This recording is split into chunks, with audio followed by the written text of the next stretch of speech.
I have been continually impressed by British actor Laurence Fox and his dedication to expressions of freedom across the UK. From advocating for the release of Julian Assange to offering support to individuals taking down censorship cameras in ULEZ zones, Fox proves himself to be well informed and articulate on a number of issues. Unlike many other figures on the right, Fox provides actual solutions and support instead of constantly whining about social ills. Let's dive into the Fox acting family and their dedication to British public life in this video. Samson Fox was born at Bowling, Bradford, Yorkshire, England, the son of Jonas Fox, a mill worker, by his marriage to Sarah Pearson, and the family shortly afterwards moved to live and work in nearby Leeds. At the age of 8, Fox started work in a textile mill, and at 15 he became an apprentice in a toolmaking and foundry company. In his late 20s, he was running his own toolmaking business, called the Silver Cross Works. No white privilege shown here, although it's possible Samson Fox was actually Jewish. 10 years later, in 1874, he set up the Leeds Forge Company to produce Best Yorkshire iron for locomotive and marine engine parts. One has to remember that many mines in England, which supported families for years, have been shut down, with absolutely no replacement for employment. Kebab and barber shops are no replacement to a humming, effective mine. In 1877, Fox developed the corrugated boiler flue, for which he became famous.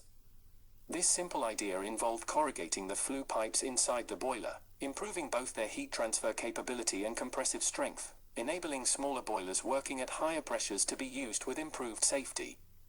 Fox corrugated was adopted as standard by the Admiralty and major steamship lines and was widely patented. In 1887, Fox applied his knowledge and experience in forging metal to building forged pressed iron railway undercarriages and trucks. His railway trucks could support 120 tons without failing, were guaranteed for 5 years, and were soon being sold in Argentina, Belgium, British India, Japan, and Spain, in addition to England. North America, however, was the world's biggest market, so in 1888 Fox went to the United States, where he made a deal with the famous railway salesman Diamond Jim Brady for Brady to sell American-made Fox trucks in America, and to remit 1/3 of the sale price back to Fox's commission. Brady's sales techniques soon succeeded, and in 1888 the Fox Solid Pressed Steel Company was incorporated to manufacture the trucks in Joliet, Illinois. Fox won a number of awards for his work, including the Royal Society of Art's Gold Medal for his corrugated boiler flue and the French Legion of Honor. Fox bought an extended Grove house in Harrogate, a Yorkshire spa town, and became a benefactor to the local community. He believed, like Andrew Carnegie and many other Gilded Age titans, in giving back to his community. Even to this day, celebrities don't give back to their communities, and there remains no Black Lives Matter dog and pit bull rescues, schools or universities, despite the millions of dollars of support celebrities and politicians dumped into that movement. Samson provided Harrogate with its first steam fire engine, built the Grove Road School opposite his home, funded the Royal Hall, and provided affordable social housing. He also built a water gas plant to provide the main street of Harrogate with some of the earliest street lighting. Eventually, he became mayor of Harrogate for 3 successive years, 1890 to 92, a record never equaled since. He was a JP, Justice of the Peace, for both Leeds and Harrogate. His son, Arthur William Fox, married Hilda Hanbury, sister of actress Lily Hanbury. Hilda Hanbury commenced her stage career in various London music halls. Lily and Hilda had a pet dog named Wobbles, who died in 1900 and is buried in Hyde Park Pet Cemetery. A report in the London journal The Wheelwoman and Society Cycling News of the 14th of August, 1897 states that Hilda and her sister learned to ride bicycles at the Empire Cycle School in Tavistock Place. Perhaps Wobbles was named for their bicycling adventures.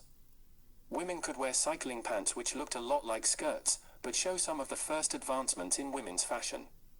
In 1891, as a teenager, Hilda made her stage debut as Nancy Ditch in Robert Williams Buchanan's play Miss Tomboy in London's West End. She was also seen on stage as a member of Herbert Beerbohm-Tree's theatrical company, which she joined in 1892. She appeared in Fedora with the Beerbohm-Tree Company at the Theatre Royal Haymarket in London, 1894 to 1895, also appearing with them on an 1895 American tour in New York City. You can learn more about Beerbohm-Tree's colleague Charles Frohman in his biography video on this channel. You can also learn more about Beerbohm-Tree's friend Gerald du Maurier in his romance video on this channel. Both Hilda and Lily were featured in Who's Who in the Theatre 1922. Hilda and Arthur Fox divorced in 1923 following his adultery with an American woman, throwing Hanbury and her children into sudden financial difficulties. However, another record states Hilda got married, again in 1905, to another man named Gadella. This would make things very awkward, however, as she had two of her children with Arthur in 1906 and 1915. In her later years, Hanbury lived with her daughters Mary Fox, 1907, after 2011, and Pam Fox, 1921 after 2011, in St Austell in Cornwall, where she died in December 1961.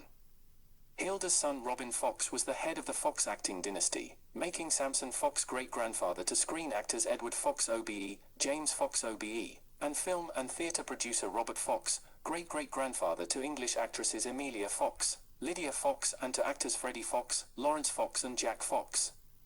Many articles erroneously point to Robin as the start of the theatric dynasty, when it was Hilda Hanbury who had so many theatric connections and Samson Fox had a dedication to the public and musical arts.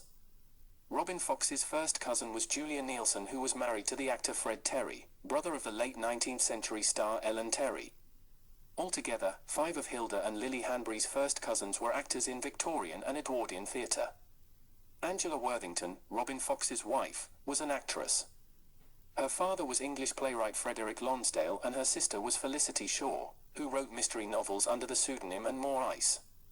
Lonsdale wrote plays for both the theatre and early Hollywood. After finishing work on Performance, released 1970, but shot in 1968, Robin's second son James Fox suspended his acting career. The film co-starring James Fox and Mick Jagger was deemed so outrageous, at the time, that critics at a preview screening walked out, with one film executive's wife reportedly throwing up in the cinema. In a 2008 interview, he said, "It was just part of my journey. I think my journey was to spend a while away from acting. And I never lost contact with it, watching movies, reading about it, so I didn't feel I missed it." He became an evangelical Christian, working with the Navigators and devoting himself to the ministry. During this time, the only film in which Fox appeared was No Longer Alone, 1976, the story of Joan Windmill Brown, a suicidal woman who was led to faith in Jesus Christ by Ruth Bell Graham. Fox married Mary Elizabeth Piper in September 1973, with whom he has 5 children, 4 sons, Robin, Thomas, Lawrence, Jack, and a daughter, Lydia. Piper died at their home on the 19th of April, 2020. Through his daughter Lydia, his son-in-law is actor Richard A. Ode. His former daughter-in-law is actress Billie Piper, who was married to his son Lawrence from 2007 to 2016. I do not believe Billie Piper was related to her husband's mother. Jack Fox gave perhaps the best performance of the cast in Masterpieces' Sandy Tunn. You can learn more about this Jane Austen work on this channel. His villainy is so subtle in the final season, one has questions about him long after he has left the screen. Lawrence and Jack Fox's uncle, Edward Fox, also has noble connections. From 1958 until their 1961 divorce, Edward Fox was married to actress Tracy Reed, with whom he has a daughter, Lucy Arabella, born 1960, who became the Viscountess Gormanston upon her marriage to Nicholas Preston, Viscount Gormanston.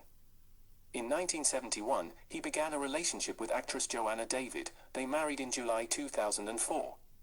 They have 2 children together, actors Emilia, born 1974, and Frederick, Freddie, born 1989. Emilia looks exactly like her mother. You can spot Emilia Fox in A Wonderful Miss Marple Turn, and you can spot Joanna David in Great Edith Wharton reproductions. Edward Fox successfully lobbied against a busy supermarket being placed near his home in Dorset in 2010 and has won BAFTAs. He has also starred in one-man shows and was given an OBE in 2003. The third son of Robin Fox, Robert Fox, was educated at the Harrow School. You may know him from his work on The Hours about another famous British artistic family, the Stephens, who produced Virginia Woolf. Robert Fox has been a theatrical producer in the West End and on Broadway for over 2 decades. Fox is married to Fiona Golfar, with whom he has 2 children. He was previously married to Celestia Sporborg, with whom he had 3 children, and to the actress Natasha Richardson from 1990 to 1992. With Fox's marriage to Richardson, the Fox family was briefly tied to another acting dynasty, the Redgraves. Interestingly, Samson is also the name of a recessive gene mutation causing tightly curled undercoats in red foxes in northwestern Europe. Could this be inspired by grandsire Samson Fox? Do you think you can keep this family of foxes straight?